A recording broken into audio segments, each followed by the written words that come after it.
Abrimos una nueva edición de Café Financiero con toda la información necesaria para cuidar tu dinero. Hoy vamos a brindar información para todas las personas que sienten temor cada vez que tienen que retirar dinero de un cajero automático. ¿Cuáles son las coberturas que ofrecen los bancos contra la posibilidad del robo a la salida de los mismos? Vamos también a repasar lo sucedido en los mercados de capitales y en el último bloque vamos a analizar las principales noticias económicas de los últimos días con la presencia del economista Eduardo Curia. Quédate con nosotros. Tras la siguiente pausa vamos a regresar con todos estos temas y vamos a responder como siempre a todas tus consultas.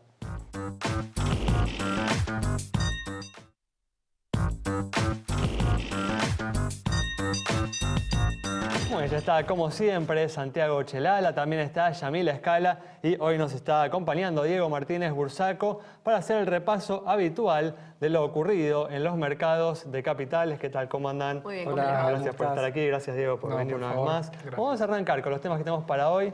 No tenemos mucho tiempo porque ha comenzado, ¿no?, la campaña electoral, así que vamos a comenzar hablando, ¿no?, justamente. Quedó en evidencia, ¿no?, en estos últimos días, tras el resultado, ¿no?, electoral del domingo, cómo impacta esta campaña electoral en los precios de los activos, ¿no? O sea, justamente esta victoria acotada del PRO en el domingo pasado generó, ¿no?, una ola de venta de activos argentinos. Por eso muchos expertos, y ahora vamos a consultar con Diego, apuestan o recomiendan apostar a la volatilidad, a los vaivenes que hay según cambian las encuestas. En este caso es claro, Ale, que el candidato a los mercados es Mauricio Macri, realmente es el favorito, ¿no?, entre los dos con más chances. Vamos a ver ahora con su cambio de discurso, ¿no?, si sigue siendo el favorito del mercado. Su brusco cambio de discurso, sí. Pero bueno, lo cierto es que tanto en Argentina como en Wall Street, evidentemente, esta victoria del PRO en Capital Federal por poco margen, por menos de lo que habían anticipado las encuestas y de lo que se esperaba después de 8 años de gobierno del PRO, bueno, hizo que a Macri se lo viera con menos chances de ganar las elecciones generales de lo que era antes de este balotaje, y por lo tanto hubo una fuerte toma de ganancias o caída en los mercados, tanto aquí como en el exterior. Sin embargo, los problemas se mantienen, por más que los mercados realmente se vayan al ritmo de los que pueden ser las encuestas o pequeños vaivenes en lo que es este panorama electoral, hay algunos números que preocupan y mucho. Uno es el récord del dólar ahorro, que nuevamente se registró. Por esta vía, recordemos que se van más de 6.000 millones al año de dólares. Por eso, es un alivio para el gobierno que ahora se necesite más plata para comprar dólares por el mercado oficial. Recuerden que la FIP permite comprar hasta 2 salarios mínimos. El aumento del salario mínimo va a hacer que se necesite ganar más de 11.000 pesos en blanco para poder comprar o adquirir este dólar ahorro. Bueno, te decía, problemas estructurales que los mercados parecen no registrar y moverse al ritmo de lo que son las novedades, las pequeñas noticias, tanto en las encuestas o en las elecciones a nivel provincial o municipal. Bueno, perfecto. También hay que tener presente, después lo vamos a hablar en un rato con Diego, que también pesaron, ¿no?, en el comportamiento de los precios de los activos argentinos factores externos, ¿no?, que también han golpeado a otras economías, principalmente las emergentes. Bueno, vamos a continuar ahora con información, como dije en la apertura, para todas aquellas personas que sienten temor, y que son muchas, ¿no?, cuando van a retirar dinero a un cajero automático. ¿Cuáles son las coberturas que ofrecen los bancos contra la posibilidad de robo a la salida de los mismos? Y la posibilidad entonces de recuperar ese dinero en el caso de haber sido robado. Y no solo eso, sino también una cobertura que incluye un seguro de vida, gastos médicos, gastos también en lo que refiere a la pérdida de llaves, si es que nos las roban también. Y como les decíamos, los documentos, algunos objetos personales, un monto de dinero, como siempre, que va a estar presente en esa situación y que varía según la compañía, en especial los bancos que lo ofrecen como un adicional. Sí, el banco que usted tiene seguramente le da esta posibilidad. Bueno, vamos rápidamente a los valores. Le presentamos las coberturas más económicas. Si la cobertura Es más grande, es un poco más alto desde ya lo que uno paga. Bueno, 4 pesos por mes, sí, esto es en el caso del Banco Ciudad, Nación, 5 Credicorp, 6 pesos, Provincia 6, Macro 15, un poquito más arriba tenemos a Francés con 16 pesos, HSBC 17, Santander 18, Galicia 20 y Patagonia 25 pesos. Ustedes ven que es un valor muy inferior respecto de lo que, bueno, del dinero que uno maneja, y esta cobertura está cubierto frente a la posibilidad de que le roben cuando va al cajero automático. Definitivamente, es un precio bastante acotado y de esa manera uno puede estar un poco más tranquilo frente a la posibilidad de que nos roben a la salida de un cajero automático. Vamos a comenzar con el repaso de lo sucedido en los mercados. Ya adelantamos algo, Diego. Hubo hechos externos en los mercados internacionales que impactaron, ¿no?, en la Argentina. Sí, así es. Como mencionaba Santiago, podríamos hablar de que se formó la tormenta perfecta durante estos días porque a los problemas o quizás a las incertidumbres locales se le sumó incertidumbre a nivel internacional. Básicamente esto tiene que ver con dos cuestiones fundamentales. En primer lugar, la presidenta de la Reserva Federal, es decir, el Banco Central de los Estados Unidos, confirmó que es necesario subir la tasa de interés en el último trimestre de este año. Como dijimos, ¿no?, hace algunas semanas, un tema que vamos a venimos siguiendo de cerca desde que empezó el año y vamos a seguir estando atentos y va a seguir pegándole a todos los mercados a lo largo de los próximos meses. Sí, seguro, porque es un efecto muy importante, sobre todo para las economías emergentes, por el movimiento de los flujos de capitales que esto genera. La salida de estos capitales genera una depreciación de las monedas emergentes contra el dólar y también obviamente del peso argentino, ¿no?, esas presiones que afectan la competitividad. Y también por el otro lado, el fin de semana se conoció que en China las reservas de oro estuvieron muy por debajo de lo que habían estimado los analistas. ¿Qué quiere decir esto? Que quizás China esté moderando su demanda de commodities a nivel global y esto generó una caída significativa del oro y del petróleo, que volvió a bajar a niveles de abril pasado. Esto finalmente terminó impactando en, obviamente, las compañías que están muy vinculadas a la producción del commodity, y recordemos que en Argentina, Petrobras Brasil y Tenaris, que son las máximas exponentes del Merval, fueron afectadas con fuerza. Bueno, perfecto. Con esta información cerramos este bloque. Quédate con nosotros en instantes. Estamos de regreso. 10ª jornada de actualización en seguros para productores, asesores y sus colaboradores. Inscribite en jornadasace.com.ar. Banco de Capitales Privados Nacionales, vemos sus números en pantalla. Galicia tiene un patrimonio de 10.780 millones de pesos, depósitos por 67.733 millones y resultados positivos en el último ejercicio de 881 millones de pesos. Buenos indicadores de solvencia y también de liquidez, cara sonriente para el Banco Galicia. Bueno, cambiamos de tema y este gobierno le dejará a la próxima administración un déficit fiscal que, de acuerdo a lo que se estima para este año, se ubicará entre los más altos de la historia económica de Argentina. Maite Peñoniori dialogó en la calle sobre este tema con el público. Café Financiero dialogó con la gente para saber si están preocupados por esta situación y cómo creen que debe corregirse. Me parece que estamos hipotecando el futuro, adelante, estamos creando malas costumbres, la gente se acostumbra mal al gasto público alto y me parece que es algo que debería bajarse, sobre todo la gran estructura de empleados que tiene el gobierno. Porque un país con déficit fiscal termina con inflación y explotando todo por el aire. Y tienen que gastar menos y recaudar más. Y me parece que tienen que gastar mejor. O sea, no sé si estamos en condiciones de levantar los subsidios, pero hay que comprar mejor. Sí, me preocupa mucho porque algo que es inteligente para todos es saber lo que pagamos, en qué se gasta, para saber qué es lo que recuperamos como servicio, bienes o todo lo que sea mejorar nuestra vida. Sí, es algo preocupante porque de eso depende del futuro del país, básicamente.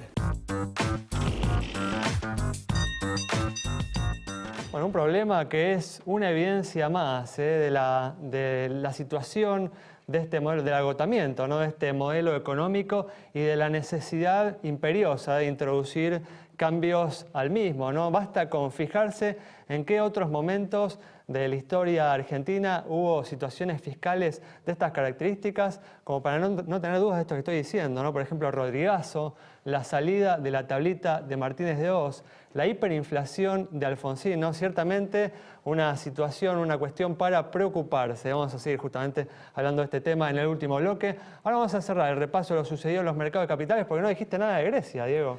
Sí, Alejandro, así es, y haciendo un paralelismo quizás con lo que estabas comentando del déficit fiscal en la Argentina, si bien Grecia llegó a un acuerdo con lo que es la Troika, es decir, el Fondo Monetario Internacional, la Unión Europea y la Comisión Europea, hay dudas sobre esa sustentabilidad del acuerdo. Y básicamente esto depende de los problemas fiscales y de deuda que tiene Grecia. Hoy la relación de deuda sobre el Producto Bruto de Grecia está por encima del 150% y el déficit fiscal está por encima casi del 10% del Producto Bruto. Es decir, cifras insostenibles a largo plazo y que también generan un agotamiento en el nivel de actividad de corto plazo. Es un gran problema y una gran incógnita de cómo va a salir Grecia parado de todo esto. Definitivamente. Bueno, vamos a cerrar este bloque, como hacemos siempre, respondiendo a una consulta sobre la situación de una compañía de seguros.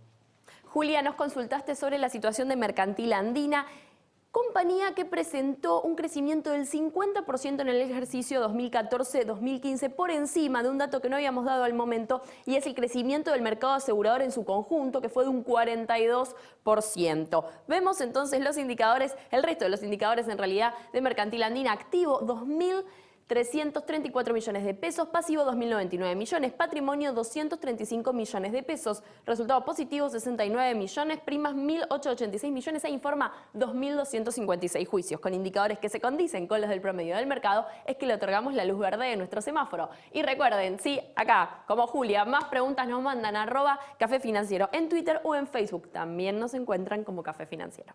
Bueno, cerramos así este bloque. Quédate con nosotros. Al regreso vamos a estar analizando los hechos más destacados en materia económica estos últimos días con la compañía de Eduardo Curia.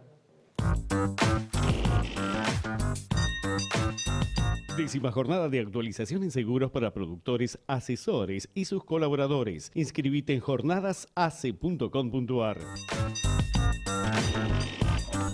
Bueno, ya estamos aquí con la presencia del economista Eduardo Curia para analizar los hechos más destacados en materia económica de los últimos días. ¿Qué tal, Eduardo? ¿Cómo andás? Muy bien, gracias de nuevo. Gracias por estar una vez más aquí.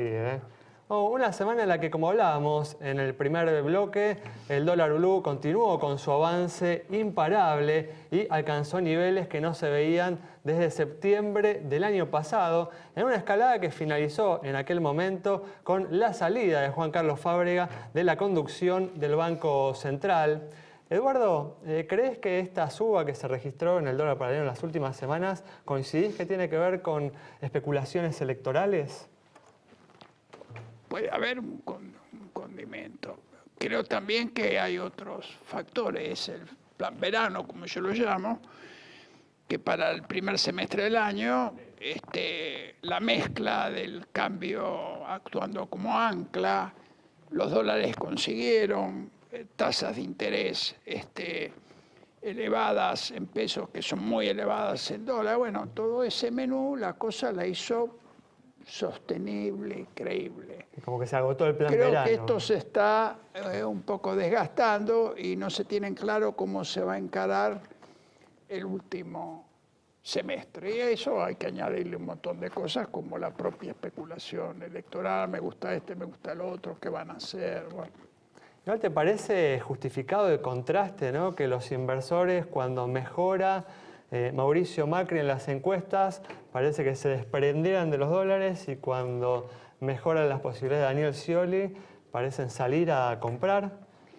Puede haber eso, digamos, Digo, si así fuera, la ¿no? propia, pues yo en un comentario en un medio dije, la propia fórmula del espacio oficialista creo que también obliga al candidato a presidente a hacer un esfuerzo en cierto sentido, que tiene un cierto trabajo que hacer en términos de sedimentación de expectativas. En realidad, me parece que la suba del dólar paralelo también comenzó con algunos controles que se hicieron en la City por parte de, bueno, de la FIP y del Banco Central. ¿Te parece que esos controles son necesarios, que realmente dan resultado, o lo que hacen es, bueno, generar un poco más de miedo, pánico y, en definitiva, más especulación? Dentro del esquema del plan verano, además con sus condimentos, con los cuales yo discrepo tajantemente, pero como un elemento que puede andar para el año, porque para eso fue creado. Mi recomendación, yo le diría al gobierno, hay que ir a cosas más sustantivas, aunque sea el propio swap chino, pedir algo más, y aunque Griesa jorobe, a ver si se consiguen algunos dólares colocando, aunque sea con una tasa total, la va a pagar el que viene. Me parece que la cosa está como para decir, miren, yo ahora tengo el horizonte para el segundo semestre, donde tengo por de pronto el BODEM, más alguna otra. Así que el tema de los controles me parece que es un tema, incluso, como tú dices, hasta puede irritar más, ¿no? Y de 9, que es el dólar oficial, a 15 parece demasiada diferencia. Eduardo, ¿cuánto pensás que debería valer el dólar hoy en día en la Argentina, si unificara el mercado de cambio? Yo siempre digo que mi valor teórico hoy significaría una actualización del dólar del 50% o algo más. Estamos hablando de 13, por ejemplo. Por ejemplo, algo más, lo que fuere. De todas maneras, el cómo salir o demás, yo sabe cómo llegar a ese 13, ¿no? A ese 13,50. Bueno, ese es el tema, que es supuestamente una devaluación como un nuevo valor, o es flotación, y flotación ya le crea una incertidumbre adicional. De todas maneras, esto es, como siempre digo, si a mí impectore, yo tengo la idea del shock, ya lo hemos hablado acá. El shock supone toda una serie de medidas correctivas de primerísimo orden, empezando por los precios relativos, pero también en materia de política de ingreso, fiscal y monetario, que es políticamente indigerible. Ahora, yo veo también que en general en el discurso de los candidatos y afines no va a haber ajuste, necesitamos inversiones, pero las vamos a conseguir. Y la verdad que en dólares estamos apremiados, pero vamos a tener una catarata de dólares. Obviamente, si yo tengo una chequera de dólares que es infinita, yo puedo seguir con este esquema y con todos los desequilibrios eternamente. Ahora, ¿pasará eso? Ahí yo tengo alguna duda. Eduardo, obviamente con el discurso los candidatos no nos ayudan a precisar exactamente qué es lo que van a hacer, pero tu intuición, ¿qué candidato está, en tu opinión, más cerca de lo que vos crees que se necesita hacer? Digamos, yo podría, esto es medio enojoso, podría uno intuitivamente, como decía, que yo estoy quizá más alejado de Macri, y de ahí me voy corriendo para el otro lado. De todas formas, insisto, me parece que, por eso yo incluso... Porque quizás el que planteó en algún momento más la idea del shock fue Macri, que fue el que dijo que en el primer día de su gestión levantaría el cepo cambiario. Pero él tiene el tema, ¿no? También, no sé si cambió de opinión ahora en estos últimos días. Su esquema es un esquema que al final, porque entran tantos dólares, es de cambio apreciado. Digamos, él está, digamos, quizá en el mismo, no quiero con esto, ¿no? Es un planteo que hace Cavallo, que Cavallo en el arranque quizá puede estar coincidiendo con lo que yo digo, el tema del shock, pero después la segunda etapa ahí tenemos diferencias. Pero insisto, es políticamente indigerible, y más bien hay una tendencia clara en los políticos y también sus asesores de que nada entitativo va a ocurrir en una economía donde, insisto, para mí la macro está con una desarticulación radical, ¿no? Sí, o quizás no quieran mostrar las cartas antes de las elecciones, probable, ¿no? Cristina nos dijo en 2011 que iba a poner el cepo, y fueron 3 días después de las elecciones que se puso el cepo cambiario. Si uno dijera algo de que devaluar o qué sé yo, es cierto, ¿no? Es suicidarse quizá política. Es piantavotos, aunque uno finalmente lo vaya a hacer. Es piantavoto, ¿no? Lo que pasa es que eso también deja a la gente un poco medio en una situación... En una entera confusión, ¿no? Porque realmente no sabemos justamente... poco clara, con incertidumbre muy acusada. Hace un ratito Alejandro hacía la comparación entre el déficit fiscal actual y algunos momentos de la historia argentina bastante doloroso. ¿Te parece que esta dinámica fiscal puede terminar en algo así, con un déficit fiscal creciente y cada vez más grande? Bueno, por eso digo, los desequilibrios, porque ahora la cosa sigue funcionando. Yo hablaba del efecto de la Buenaventura futura el año pasado ya, pues, que se creía de la Argentina que el 2016 se arreglaba todo. Y este mismo gobierno aprovechó esa circunstancia, porque ya había gente que viene, suscribe el Bonar, que yo, total, la tasa es del 9. En el que vos llamás el plan verano, ¿no? Claro. Entonces, el tema es que hacia adelante, este esquema en el fondo macroeconómico con sus desequilibrios radicales puede persistir. Y yo le digo, insisto, si consiguen la chequera, esto es in eternum. Ahora, ¿es probable? No sé, puede haber milagros. Pero obviamente el cúmulo de desequilibrios es tremendo. Retraso cambiario, que puede ser peor que el de la convertibilidad, aunque quizá tiene más espalda a los empresarios.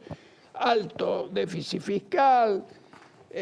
Lo monetario muy adscripto al comportamiento fiscal, una inflación que todavía es alta. Bueno. Un panorama difícil. Bueno, muchas gracias, Eduardo, por haber estado con nosotros. Nos vamos entonces con el análisis de Eduardo Curia sobre la situación actual y sobre la necesidad, justamente coincidiendo con lo que decíamos en el bloque anterior, imperiosa de introducir cambios para que la economía salga de esta situación de grandes dificultades en la que se encuentra. Nos vamos, nos reencontramos el próximo viernes a las 20 horas aquí en Metro.